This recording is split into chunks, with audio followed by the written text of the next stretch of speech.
Best known as one of the team members on Animal Planet's hit show Finding Bigfoot.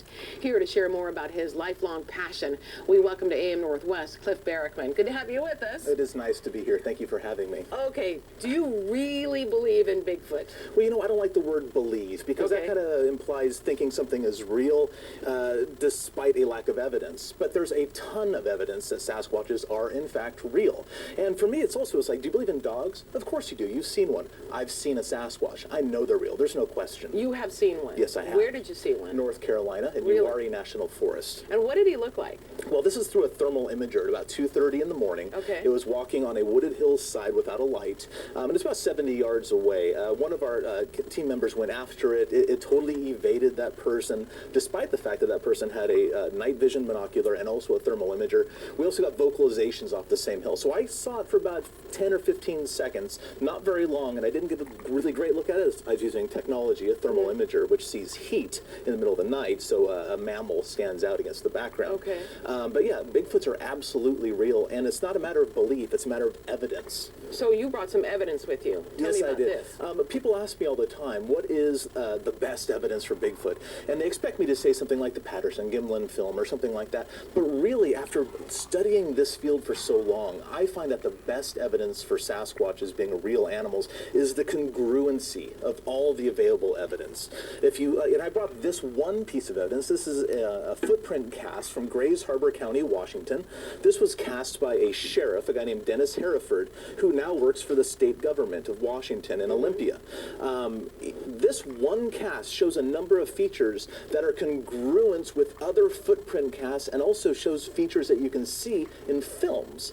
For example, if you look straight down the tube here, you can see that the toes, the toes kind of are expanded off to the side. It's something we call the mushroom effect. And that's because, just like your feet, Sasquatch feet have a soft pad underneath it, a fat pad, to kind of absorb the cushion of walking. And when Sasquatch walks into a muddy area with a hard-packed subsurface, the fat pad expands laterally when the weight is pushed on it. When the weight's taken off, it goes back in. And so you can see a concavity to the outside of the footprint cast here. That cannot be duplicated by a fake wooden stomper. And this... Oh, I see what you're saying. Okay. Yeah, and then of course this crack here down the middle of the foot, that is also a function of the same soft pad on the bottom of the Sasquatch foot. Because when it pushes down, it expands laterally and pulls the dirt away from the other areas, thus making this crack. And that's only the tip of the iceberg. These bumps on the outside of the foot right here, they correspond to where the metatarsals meet the phalanges inside the foot. And if you look, I would say they look like corns from wearing high heels. well, some people speculated that, but it turns out that we can look at this cast and a number of other casts from the data set, and those same marks are in a number of different casts. So they must correspond to the spaces between the bones on the outside of the foot. There are only 3 bones on the outside of the foot, so these 2 bumps correspond to the spaces between them. And if you compare that to a human footprint, they're pushed forward on the foot about 16 to 19% of the way, which turns out is exactly the necessary redesign of a human-like foot to carry a mass of the size of the Sasquatch. So it's a biolocomotion thing. So all of this data fits in together and is congruent with other pieces of data and the films that we have. It's amazing. Why do you think then, what's your theory behind why they hide? Well, they hide the same reason bears hide or any other animal hides, because when they are seen, they are vulnerable. Now, I think to take that question one more step, why are they seen so rarely? They are seen kind of a lot, and I get a lot of reports all the time. But why are they seen so rarely? That's a combination of their lifestyle being nocturnal, the fact that there are very few of these. There aren't tens of thousands of them in Oregon or Washington like there are black bears. There's probably just like high hundreds to maybe a low thousands in the entire Pacific Northwest, from Northern California to Alaska. A few thousand sounds like a lot. But if you take 2,000 individuals and you take away all the paved land in Northern California to Alaska, that's over 275 square miles for each individual Sasquatch to roam around in the woods and not be seen. Are there any outside of Portland? Oh, absolutely, absolutely. The closest area that I'm aware of that have had sightings right outside the Portland area is right off the Sandy River over by Oxbow Park, and up in Forest Hills, actually. There at Forest Park, there have been sightings before. In fact, every year a smattering of sightings comes in from just north of there on Pumpkin Ridge Road. Wow. Okay, so do you think they live in families? Do you think they live in twos? I mean, how do you think they live? Well, when you look at primates, and Sasquatches are certainly primates. Okay. When you look at primates, there's a number of models of the way they live, and one of the models is called a family group. It's what humans tend to do, although we're kind of tribal at the same time.